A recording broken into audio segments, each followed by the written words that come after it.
guys? We're trying to get some spoilers out of everybody, but it's painful. You guys won't give us anything. Well, you know what the real tea is? I'm going to spill this tea right here. We don't remember what happens because we shot this back in February into March, and I can't tell you what happens because I don't remember. You know, when you're in it and you're doing it, you can remember the specifics of it, and then us, so just what, like no you, we have to watch. Sex scenes, no big sloppy kisses. I mean, really memorable. That's what I remember. You'll have to ask the young ones on that. They're the ones that get the sloppy wet kisses and the roll-arounds. Do you remember getting that final script, though, and saying, oh, this is it? What was your reaction? You know, I wish that there was a moment like that, because really, it's a little bit more chaotic for every show. It's not just our show that happens at the end. But, you know, you're rolling along. Maybe you've got 3 or 4 scripts that are in the hopper that are approved. And then maybe somebody gets sick, and then maybe you're a little bit late on one, and then all of a sudden you're pushing a snowball up a mountain to get pages done before you shoot them the next day.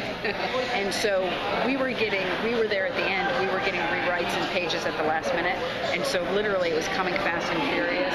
And while you prepare and you try to do the material as best as you can, it's almost like you're in a panic because everybody's got to get this done and we only have a certain amount of time. So it's really a blur. It's really a blur, but it was amazing, and everybody was so heightened emotionally that, you know, it was just a really amazing time all the way around. A lot of tears on the set. Yeah, a lot of tears, and also I think like when we started after the holiday break, when we started back in January, I personally started going up to people and sitting with, you know, I always sit with someone different at lunch, but like really going up to people and saying, you know, thanks so much for being here, and, you know, I want you to know that, you know, you brightened my day when I did this. So I tried to have as many small moments with people as possible, so it wasn't like, you know, high school, see you later, throw the papers, and like, you know, not letting everybody know that, you know, you cared about them for the last 6 seasons. How are the McCalls going to deal with the return of Scott's dad? He's in there a little bit, right? Is he? Yeah, it was announced a while back. He showed it on Twitter. Are we sure? Yeah. Pretty sure. Was that a spoiler? We'll have to see. I'm going to pass on that question because I don't know if there's a... But yeah, I mean, we can say that there's some people that come back, and, you know, and I think that was a really beautiful thing. I mean, Colton says that it's all his fault that everybody's coming back, apparently, that he pushed all the buttons on everyone. But, you know, that I think also was a little bit of the Jeff Davis magic of really not killing everybody off, you know what I mean? Like, when they left, it wasn't necessarily a huge, vengeful, horrible death scene where, you know, die. It's, you know, people coming back, and so that'll be a lot of fun. So is there going to be like a big feeling of betrayal that this town that they've lived in and protected for so long is suddenly rising up against them?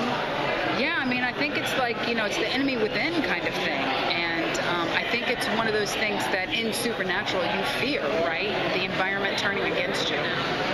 You know, it's interesting that you would think that maybe that would be the first thing to happen, right? Like, it's taken 6 seasons for the people of Beacon Hills to know what's up, you know? Yeah. There's been bodies piling up in that hospital for a long time.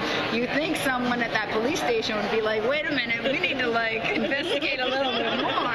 Just a little bit. Just a little bit. And, like, nobody knows, like, in the neighborhoods, people are out wolfing around. Nobody has ever seen it, you know, so... But it's interesting that it's coming at the end. And I think, actually... you know, even though it's a supernatural show, I think the humans on our show could be very powerful.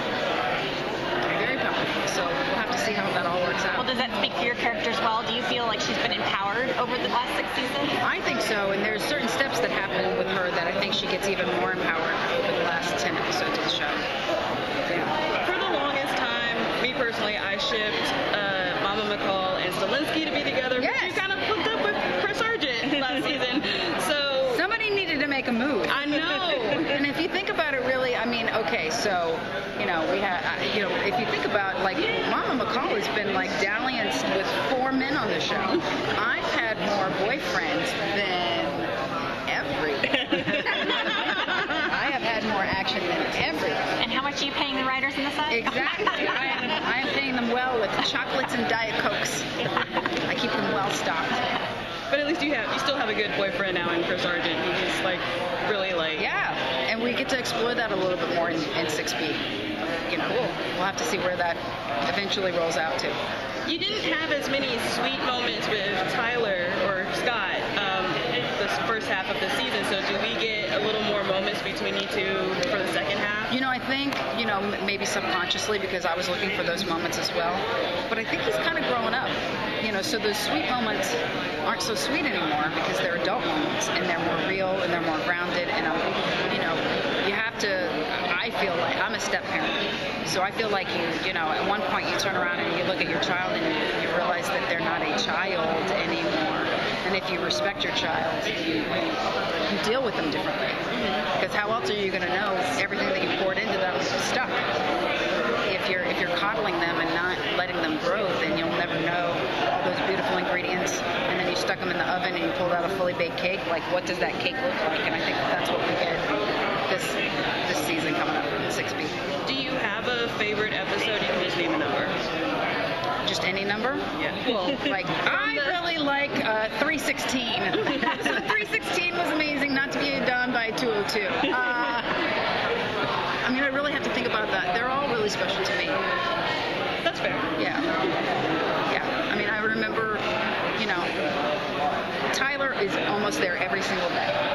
He's been there every single day for almost 7 years when you count, like, when we did the pilot. So I'm sure his days kind of meld together a little bit more than mine. I'm there maybe once or twice every couple of weeks. So for me, driving into set, seeing what color scrubs, it's not all a blur. All those days are really, really special. It has such a passionate fan base. Yes. What's it going to be like to say goodbye to the fans after this season's over? Well, I hope I don't have to say goodbye.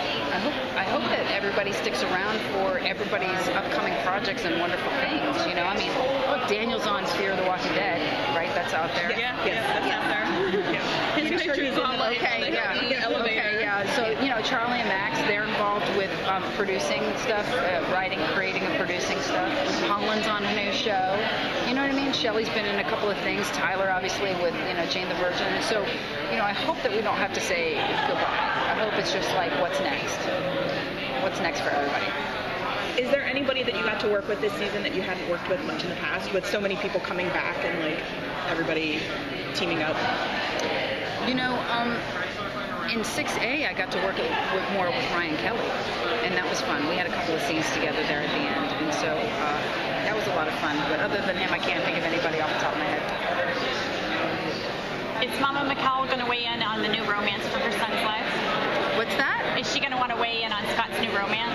Maybe. Maybe not. Okay. Thanks for your questions, you guys. Thank you.